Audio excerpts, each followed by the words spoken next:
이 렘브란트라는 작가가 있습니다. 화가입니다. 이분은 네덜란드 출신입니다. 아직까지 이 기독교 계통의 이 화가로서 이 렘브란트보다 더 나은 영감 있는 작품을 그렸다는 그런 화가는 제가 듣지 못했습니다. 그만큼 아주 훌륭한 그런 화가입니다. 이분은 자화상, 해부학, 십자가에서 내려지신 예수님 등을 많은 작품을 그렸습니다. 그런데 특별히 돌아온 탕자라는 그림을 그려서 그것이 이 많은 사람들에게 감동을 주고 있습니다. 그런데 이 돌아온 탕자라는 그림을 볼 때는 유의해서 보아야 할 그런 내용이 있습니다. 탕자가 돌아와서 아버지에게 안겼는데 그 아버지가 이 아들을 품에 껴안습니다. 그런데 그 그림을 자세히 보면 아버지의 이 오른손은 여자 손입니다. 렘브란트가 의도적으로 그렇게 그린 거죠. 오른손은 엄마 손과 같이 여성 손이고 왼쪽 손은 이 아버지 손처럼 아주 투박한 그런 손입니다. 그렇게 안겨져 있는 그림이 돌아온 탕자라는 내용입니다. 이런 것처럼 그림 한 편을 보더라도 어떤 면을 집중해서 봐야 하느냐 하는 그런 관점을 관전 포인트라고 합니다. 그러니까 오늘 우리가 이 에스겔의 37장 말씀을 1절부터 14절까지 한 절 한 절 은혜를 나눌 것입니다. 그런데 어떤 면이 이 본문의 관전 포인트이겠느냐라는 겁니다. 14구절을 한 구절씩 들으면 다 이해되고 다 좋은 내용입니다. 그런데 특별히 이 구절을 어떤 관점으로 바라보아야 나에게 더 큰 은혜를 받을 수 있겠느냐 하는 문제입니다. 관전 포인트가 무엇이겠느냐라는 겁니다. 그것은 가장 중요한 내용입니다. 이 마른 뼈와 내가 같은 상황이다 라는 걸 놓치게 되면 모든 구절에서 아무리 은혜를 많이 받아도 그것은 2%가 부족하단 말입니다. 38년 된 병자가 나와 무슨 상관이냐? 그러면 은혜 못 받습니다. 38년 된 병자와 나와 상황이 같다. 이게 관전 포인트란 말입니다. 나면서부터 소경된 자와 나와 무슨 상관이냐? 나는 눈 정상적으로 잘 뜨고 있는데 그러면 은혜를 놓친단 말입니다.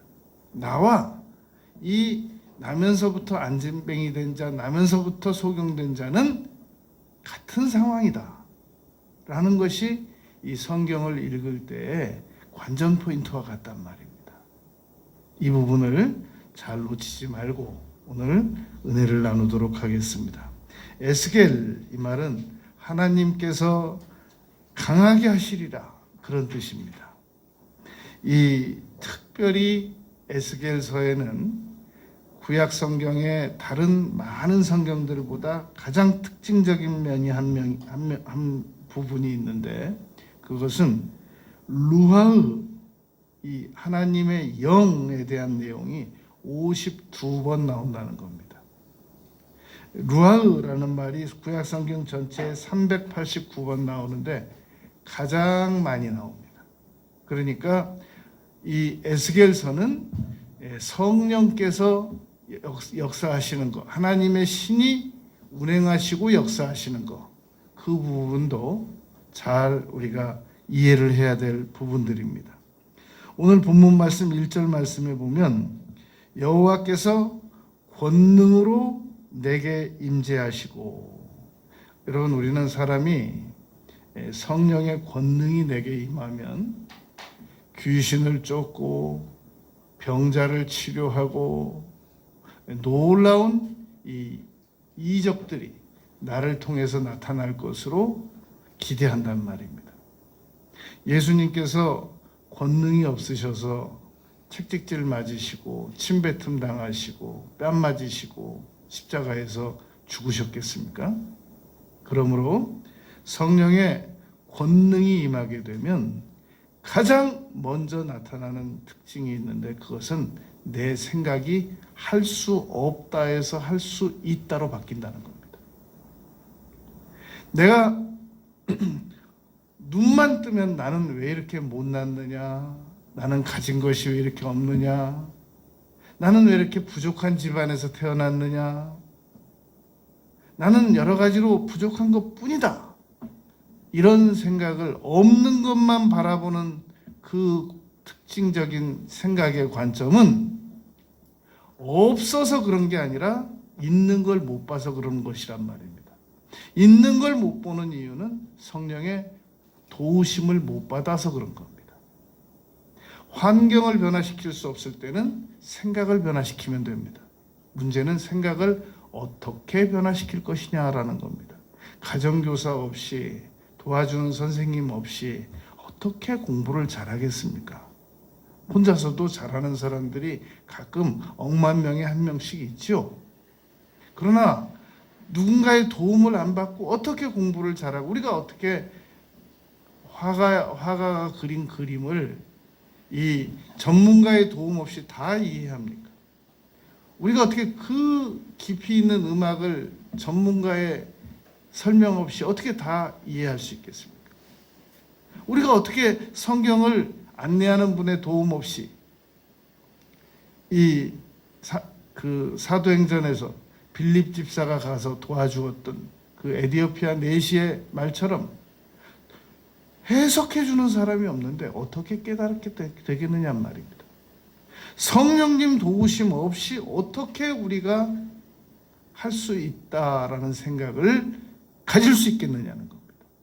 성령이 권능으로 내게 임하시고, 그랬더니 그의 영이 에스겔을 데리고 갑니다.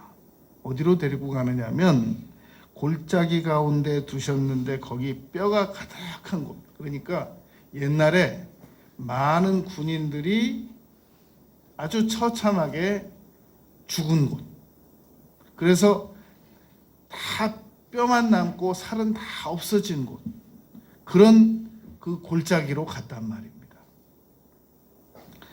저 강북에 있는 어느 이 기업의 회장 집을 짓는데 이렇게 땅을 파보니까 사람 뼈가 집단으로 나왔답니다.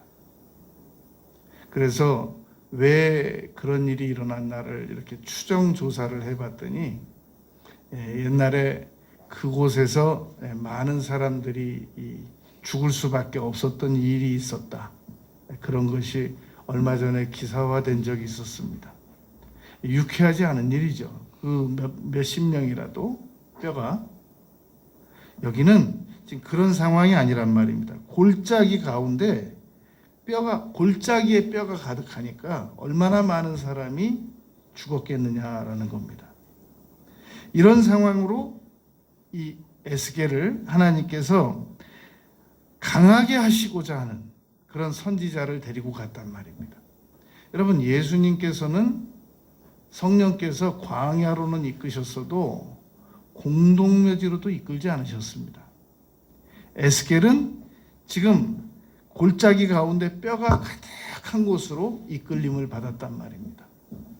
우리가 지금 내가 선택해서 어디론가 내가 원하는 곳을 다니며 살고 있는데, 그것을 수동적으로 해석을 해보면 성령께서 우리를 환경적으로 이곳도 저곳도 이끌고 가십니다.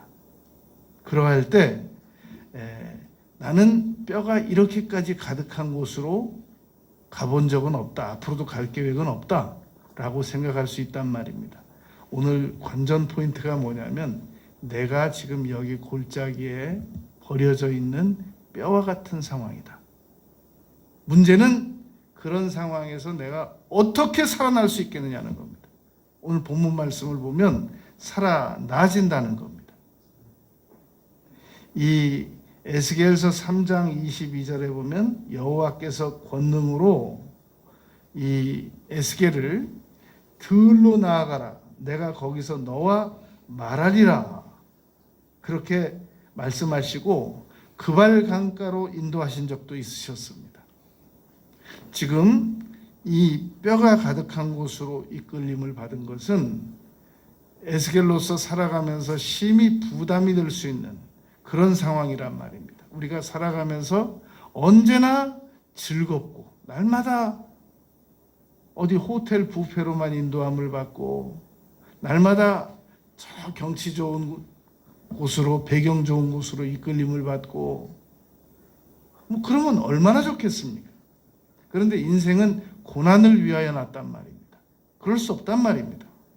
이끌림 받은 가정이 어렵고 이끌림 받은 직장이 어렵고 이끌림 받아서 만나는 사람들이 어렵고 마른 뼈와 같은 상황에 우리가 처해질 수 있단 말입니다.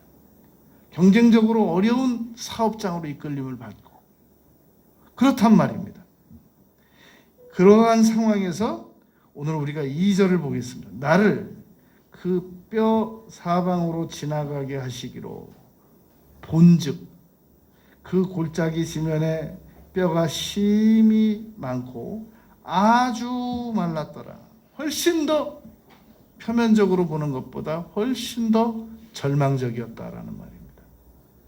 사람이 살아가다가 절망적인 상황을 안 마주돼야 하고 덜 마주돼야 하면 얼마나 좋겠습니까? 얼마나 감사하겠습니까? 그러나 어떤 인생이 우리가 여러분 아기가 태어났는데 그 아기가 그렇게 예뻐도 이제 그 아기가 10대, 20대, 30대를 거쳐서 40대, 50대, 60대, 70대를 거쳐서 이 세상을 떠나기 전에 반드시 아주 말랐더라. 어려운 상황을 거치게 되어 있단 말입니다. 나의 그 사랑하는 자녀가 정말 내 생각에는 아름답고 행복하고 좋은 환경만 지나서 꽃길만 걸어서 비단길만 걸어서 나중에 천국을 갔으면 좋겠지만 그렇게 안 됩니다. 어느 인생도 그런 인생은 없단 말입니다. 그러므로 자녀를 잘 양육한다는 것은 나는 네가 평생 먹을 거를 준비해 둘 거야. 엄마가 어떤 어려움이 있어도 나는 네가 아주 물에 손 한 방울 안 묻히고 살아갈 수 있도록 아주 이 한 몸 다 바쳐서 평생 준비해 줄 거야. 그렇게 해준다고 해서 그 자녀가 마른 뼈와 같은 상황과 현실을 안 맞이하는 경우는 없단 말입니다. 그러므로 현명한 부모는 내 자녀가 내가 아무리 잘 돌봐주고 아무리 잘 준비를 해준다고 할지라도 언젠가 어디선가 마주대야지고 닥쳐질 고난을 극복하는 방법을 가르쳐야지 온실의 화초처럼 헬리콥터맨처럼 그냥 다 도와준다고 엄마 걱정 그대로 가만히 있어 엄마가 다 해결해 줄게 그런다고 해가지고 우리 자녀가 행복해지는 건 아니란 말입니다. 고난이 왔을 때 어떻게 극복할 것인가 그것을 가르쳐야 된단 말입니다. 우리가 그런 현장으로 모질게 끌고 갈 수는 없죠. 이런 본문을 가르치면 되는 겁니다. 얘야 인생 살다 보면 이런 마른 뼈와 같은 상황과 현실을 수도 없이 당하게 된다. 엄마 얼마나 당해야 되는데 한 20번? 그렇게 가르치면 애가 나중에 실망해요. 저 서울대 김난도 교수 말처럼 1000번을 더 흔들려야 어른이 된다고 그러잖아요. 엄마 얼마나 고난당하는데 대략 기본이 1000번이야. 응?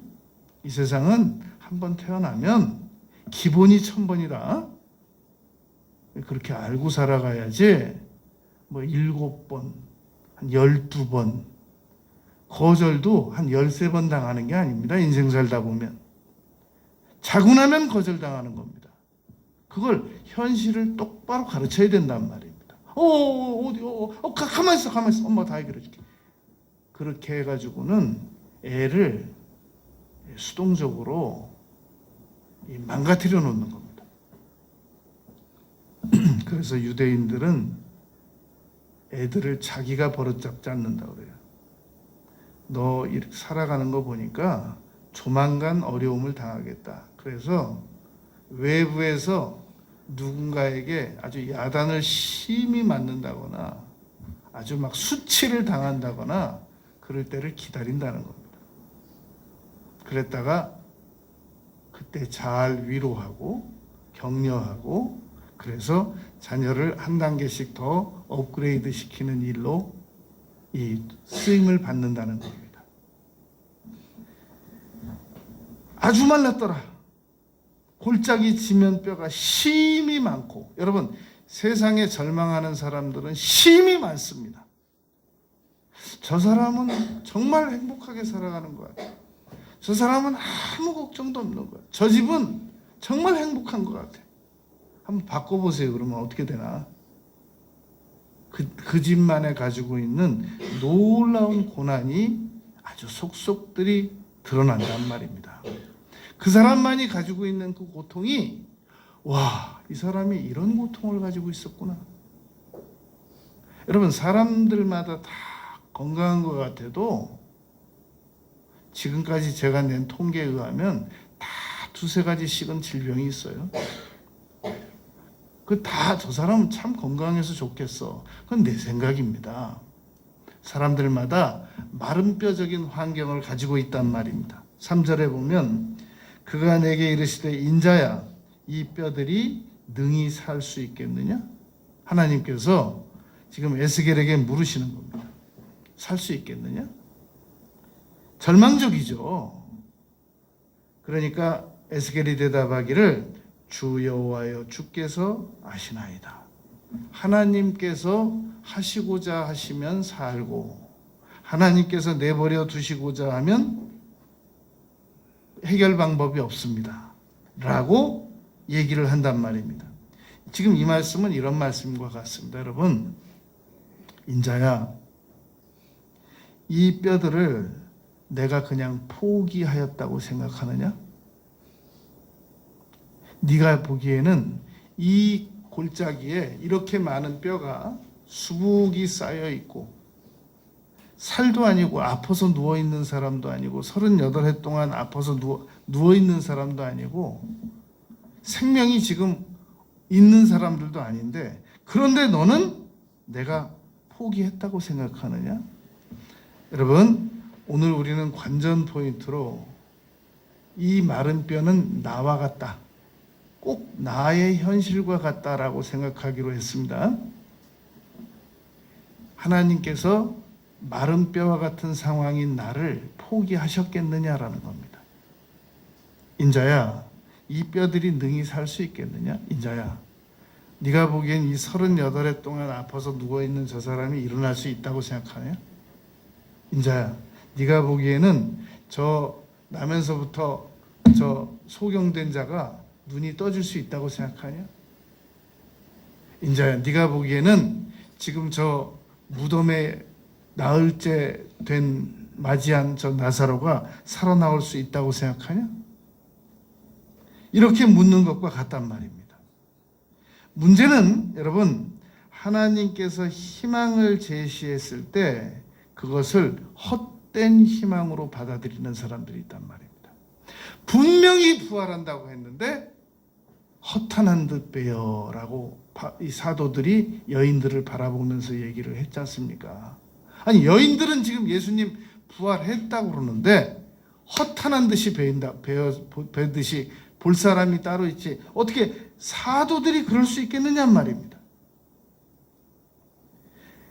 그런데 모든 장애물들을 극복, 제거, 해결되기 위해 존재하는 겁니다.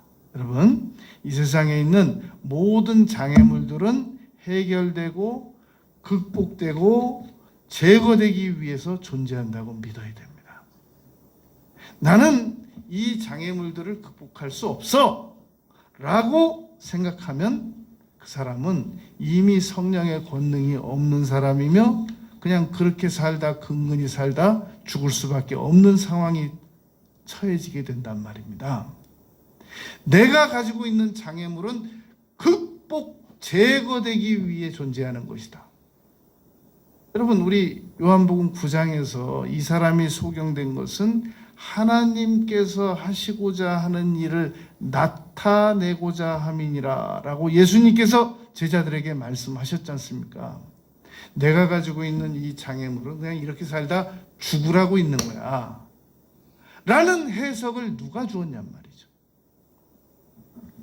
4절에 보면 또 내게 이르시되 너는 이 모든 뼈에게 대언하여 이르기를, 절차가 있습니다. 여러분, 마른 뼈가 회복되는 방법, 절차가 있는데 그 첫 번째 절차가 뼈에게 대언하라는 겁니다. 여러분, 잘 들으셔야 됩니다. 내 자녀가 지금 마른 뼈와 같단 말입니다. 내가 보기에는. 그런데 마른 뼈와 같은 상황인 내 자녀를 일으키는 방법이 있는데 그 첫 번째가 대언하라는 겁니다. 긍정적인 언어를 선포하라는 겁니다. 너는 할 수 있어. 너는 일어날 수 있어. 너는 이 일 할 수 있어. 너는 그 일을 할 수 있어. 라고 대언하는 겁니다. 그런데 많은 경우 이 어려움에 처해져 있는 그 사랑의 관계성자들에 대해서 여러분들이 얘기하는 걸 들어보면 얼마나 절망적이고 좌절적이고 부정적인지 모릅니다. 물론 여러분들이 그 자녀의 면전에서 대놓고 부정적인 얘기를 하진 않을 겁니다. 그러나 여러분들이 제게 와가지고 하는 얘기를 들어보면 제가 그 여러분들의 사랑의 관계성자를 안 보더라도 아주 절망적이에요. 저까지 막 시험 들어요. 맞아. 희망이 없겠어. 도저히 지금 이분이 이렇게 걸어다니는 게 다행이야. 어떻게 그런 환경 속에서 어떻게 살았을까? 여러분들은 최선을 다해서 여러분들이 얼마나 힘든가를 나타내기 위해서 나에게 와서 부정적으로 말을 하는데 마음속에 그런 생각을 가지고 있으면 여러분들이 그 당사자 앞에 가서 꼭 입을 열어 말 안 하더라도 그러한 생각이 전달된단 말입니다. 그러면 그 사람들은 어떤 생각을 가지느냐? 맞아. 나는 내가 왜 살아야 되는지 모르겠어. 나는 빨리 그냥 가드려야, 이 세상을 떠나드려야 우리 관계성자들도 돕는 길인데 내가 나 스스로 떠날 수도 없는 거고 그냥 절망적이에요. 사람 여러분 이렇게 상담을 해보지 않습니까? 그러면 3년 전에 부정적인 주제를 가지고 온 사람은요 3년 후에도 부정적인 주제를 가지고 옵니다. 언제나 부정적인 주제로 대화를 시작을 합니다.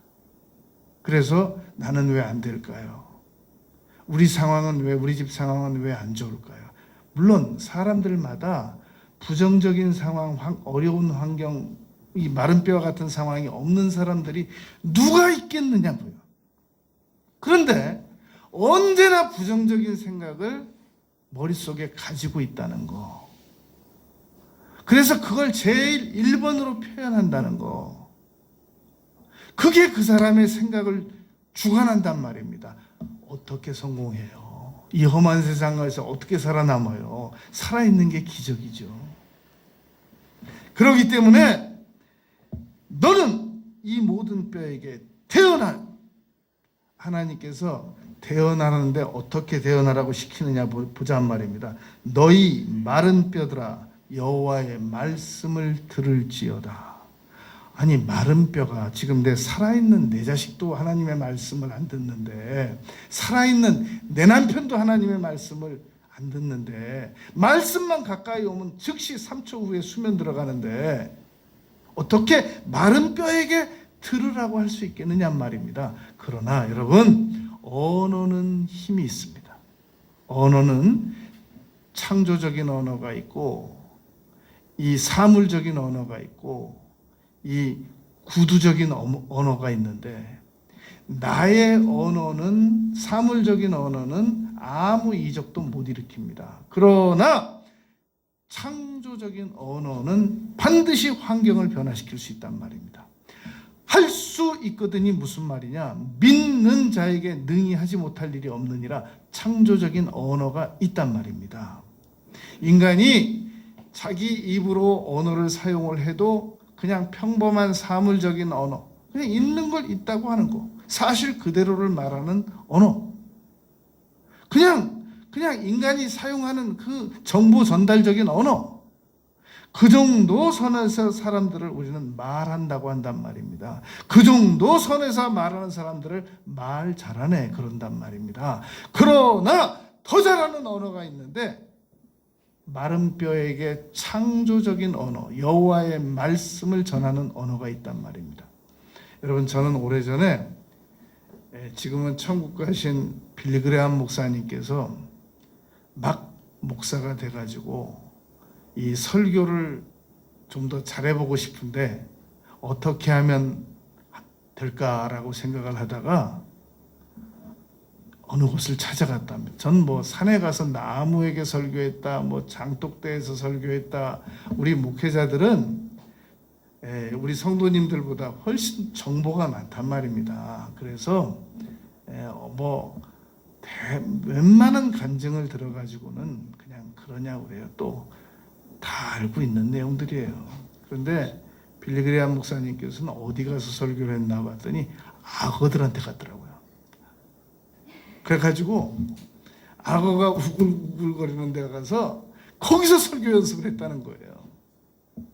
좀 특이하잖아요. 마른 뼈에게 말하래요. 마른 뼈에게. 그러니까 여러분, 우리의 건강이 내가 봐도 절망적이에요. 의사 선생님은 벌써 절망했고 내가 봐도 절망적이에요. 거기다가 외치시기 바랍니다. 건강해질 수 있다.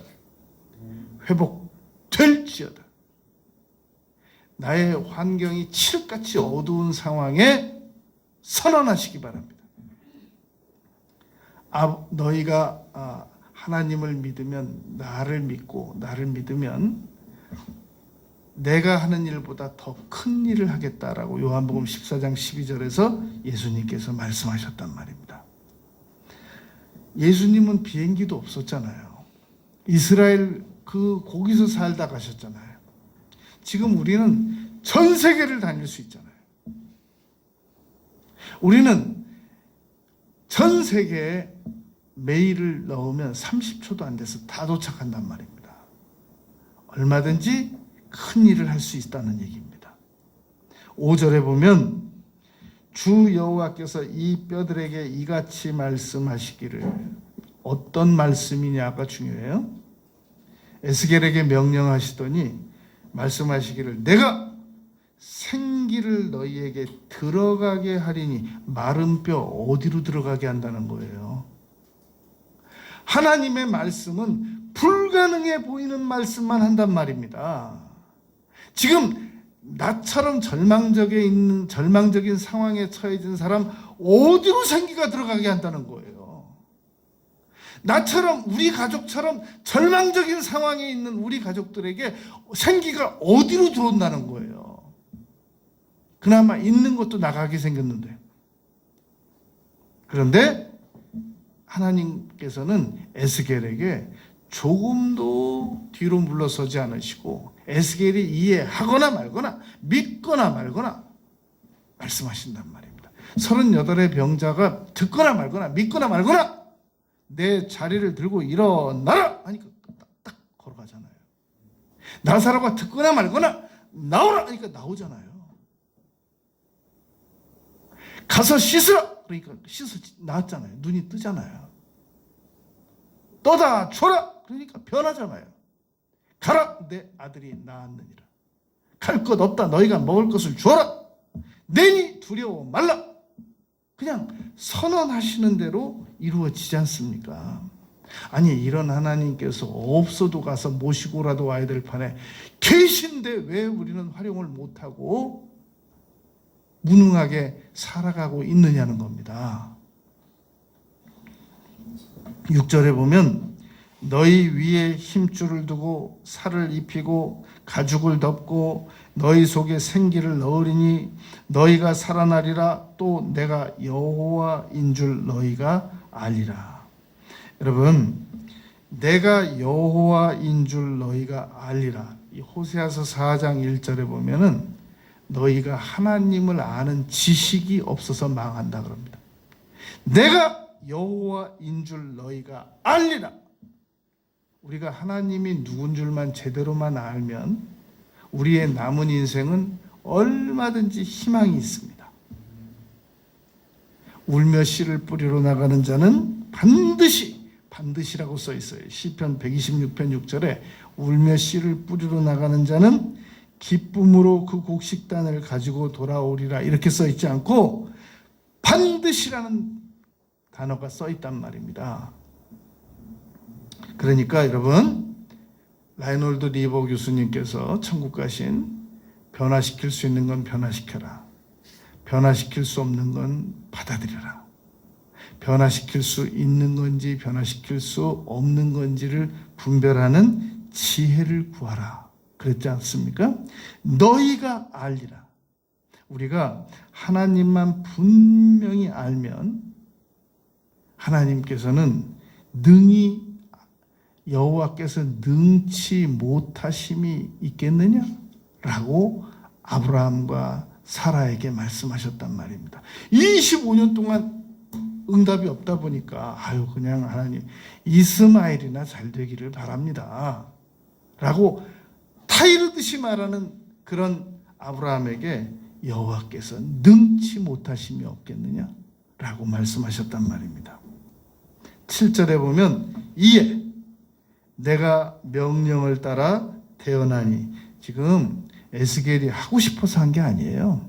명령이니까 그냥 명령에 따라서 태어났단 말입니다. 여러분, 우리가 할 수 있거든이 무슨 말이냐, 믿는 자들에게 능히 하지 못할 일이 없느니라, 이 말씀을 암송하고 싶어서 하는 게 아니에요. 명령이에요.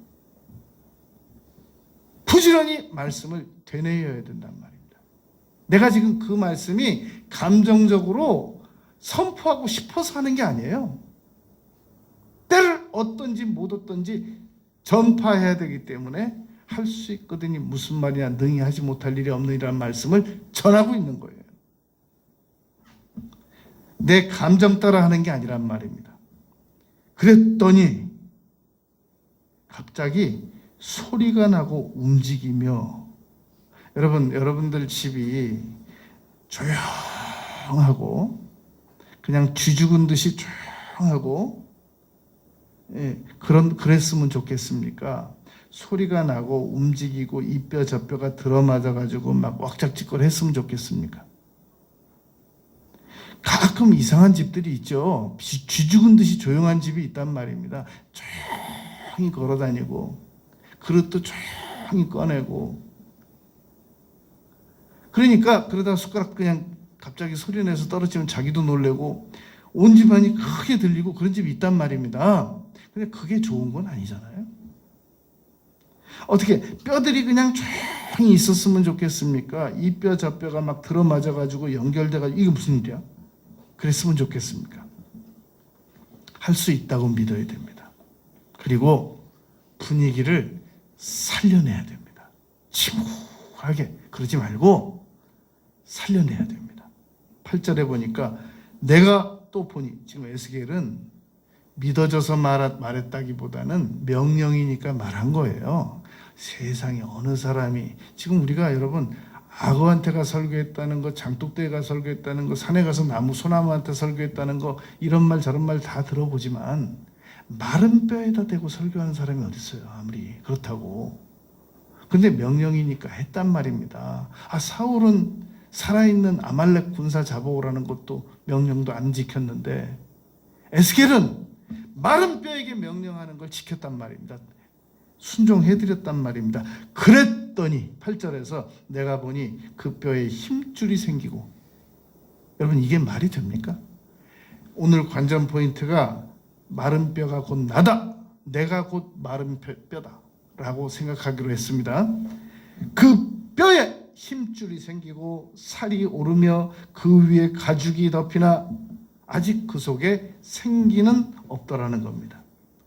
전혀 가망성이 없어 보이던 일들 가운데서 가망성이 일어나게 지금 되고 있는 상황입니다. 여러분, 희망을 포기한 자는 살았으나 죽은 자와 같습니다.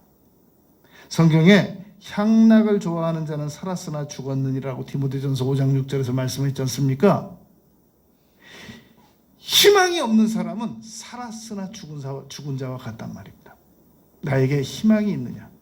그걸 점검해 봐야 됩니다.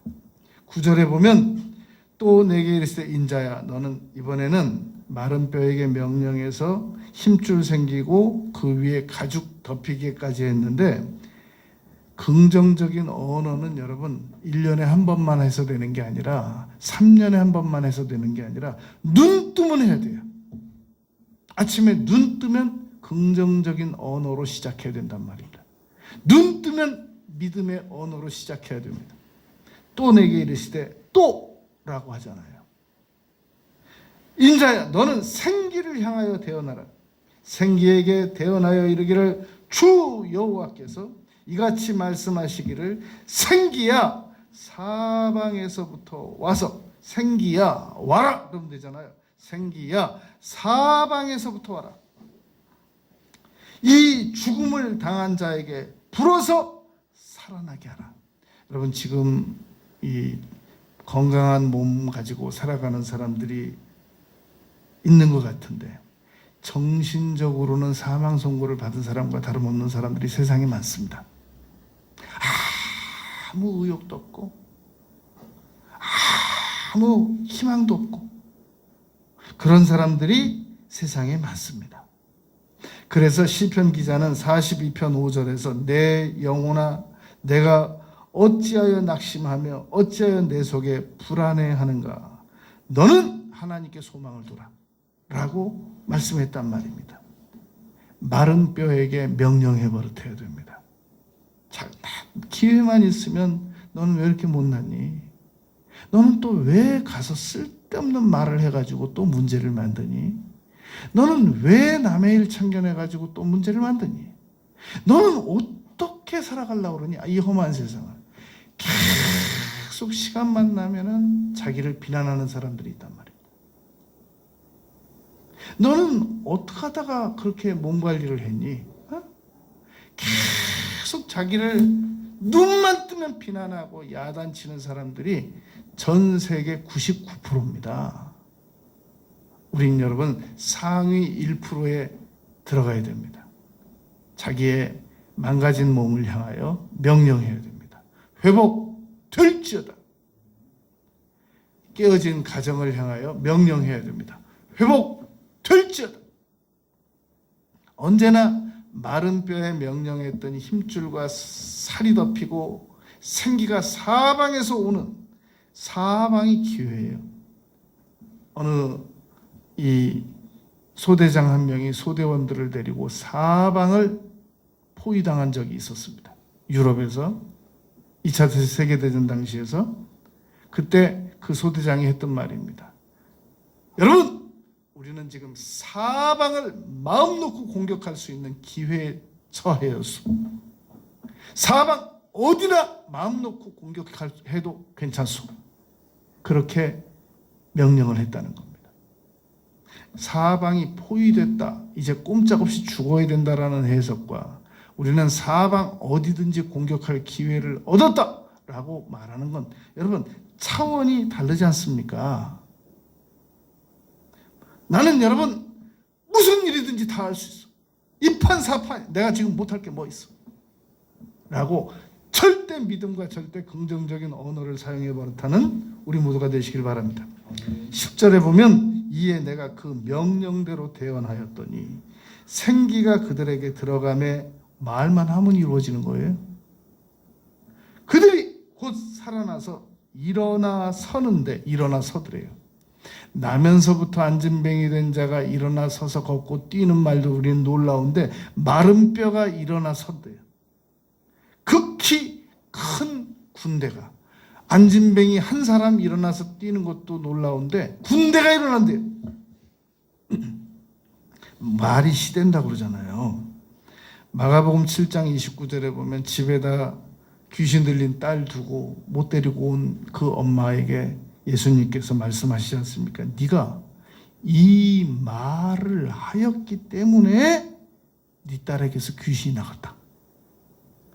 네가 이 말을 안 했으면 네 딸에게 귀신 안 나갔다, 그 말이에요. 마가복음 7장 29절에. 여러분 많은 엄마들이 그냥 집에서 청소하고 설거지하고 집 정리하면서 여성들은 여러분 어느 책을 읽어보니까 장롱하고도 대화를 한대요. 냉장고하고도 대화를 하고 세탁기하고도 대화를 하고 빨래하고도 대화하고 방바닥하고도 대화하는 험한 잔소리를 다 한다는 뜻이겠죠. 그런데 그 시간에 계속 긍정적으로 말을 해봤어 봐요. 어떻게 됐겠나? 마른 뼈 살아났죠. 그 집안의 마른 뼈 다 살아납니다.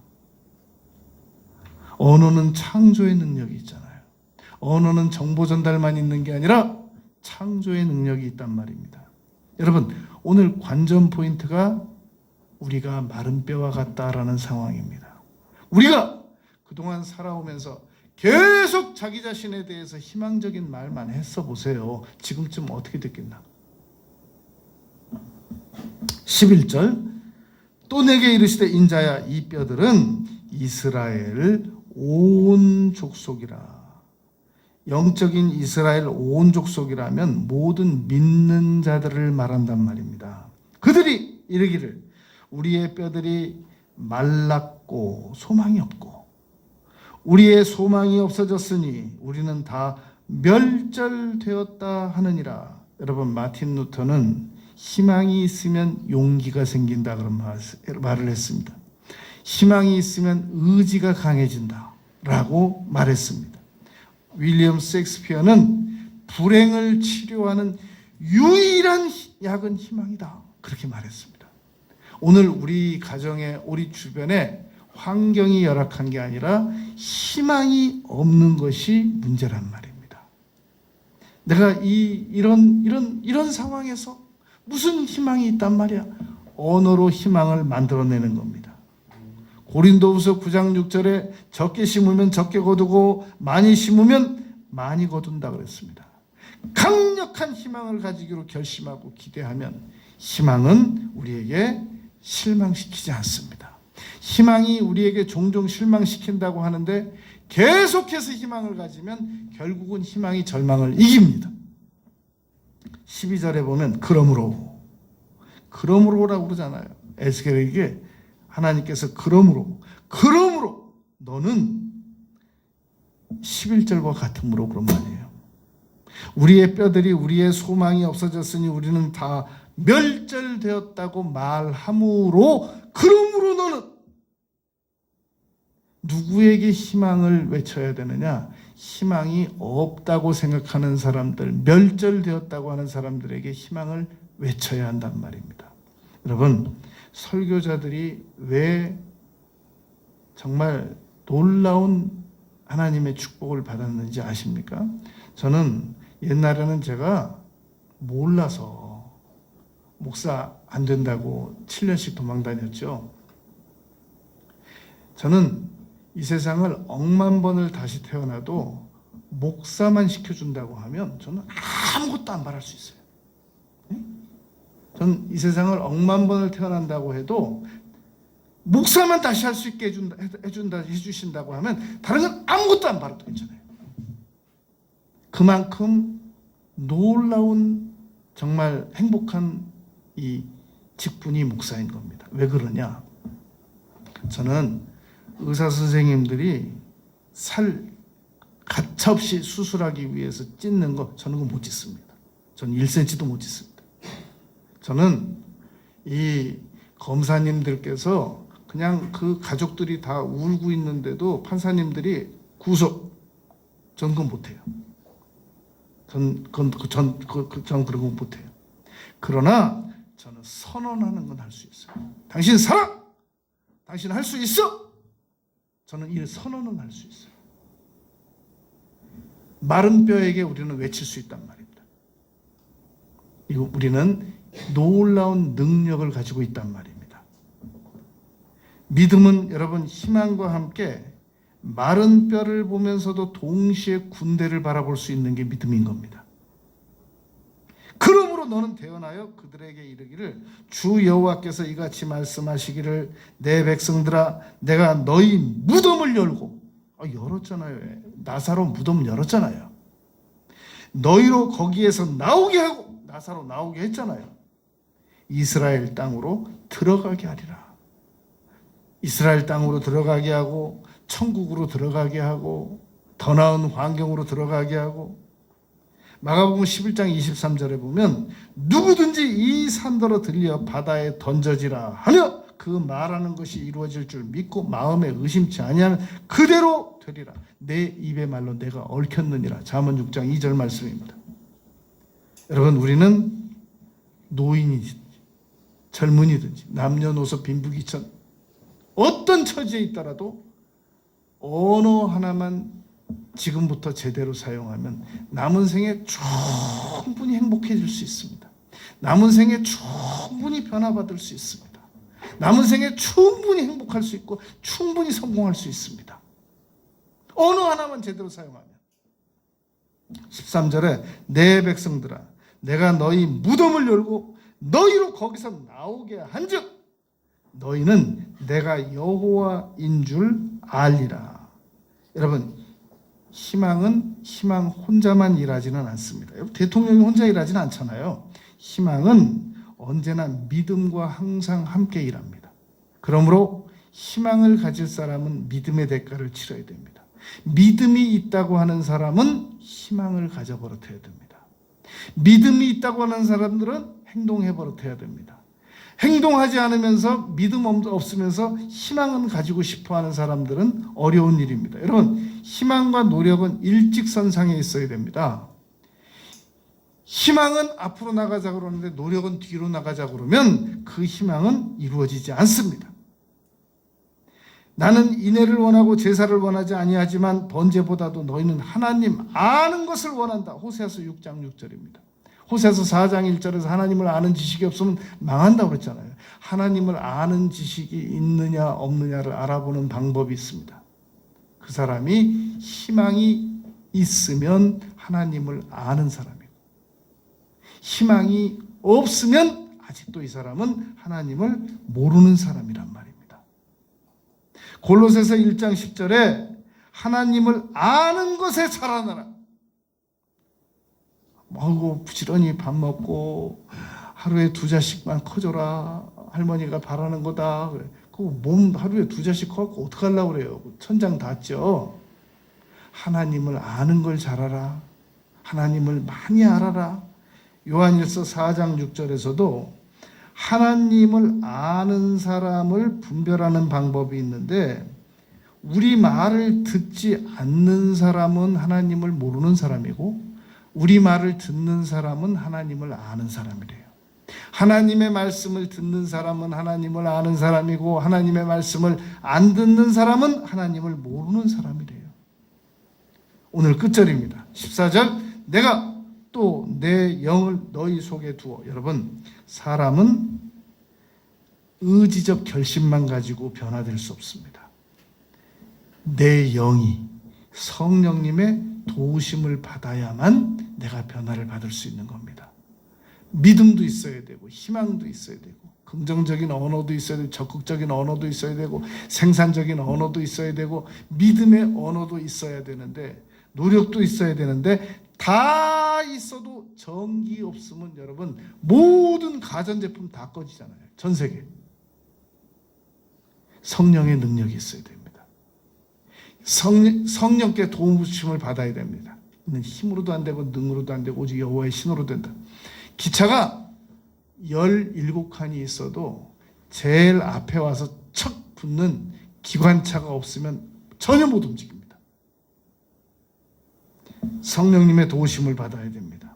주여 이제 내가 무엇을 바라리요 나의 소망은 주께 있나이다. 시편 39편 7절입니다. 여러분 계속해서 내가 왜 이렇게 살아왔을까? 그때 그러지 말았어야 되는데 라고 절망적인 생각하는 사람들이 있습니다. 반성은 좋은 겁니다. 그러나 절망적 후회는 안 좋은 겁니다. 회개는 좋은 겁니다. 절망적 후회는 안 좋은 겁니다. 그때 내가 왜 그랬을까라고 생각하지 말고 이제 이 상황에서 내가 어떻게 해야 될 것인가 라고 생각을 해야 된단 말입니다.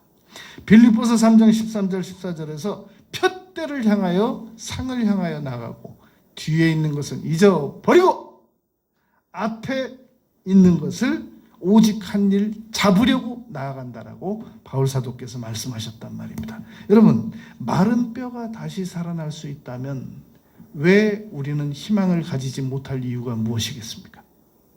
마른 뼈에 힘줄이 덮이고 살이 덮이고 생기가 들어가서 군대가 일어설 수 있다면 왜 나의 마른 뼈는 나라는 마른 뼈는 왜 못 일어나겠느냐 말입니다. 도대체 그 이론이 어디서 온 겁니까? 오늘 관전 포인트가 나 자신과 마른 뼈를 동일하게 여기기로 했습니다. 오늘 본문 말씀 보니까 마른 뼈 일어났습니다. 자신과 같은 마른 뼈와 같은 자신을 일으켜 세워서 피곤한 손과 연약한 무릎을 일으켜 세워서 반드시 남은 생애를 성취 성공하며 살아가는 우리 모두가 되시길 바라겠습니다.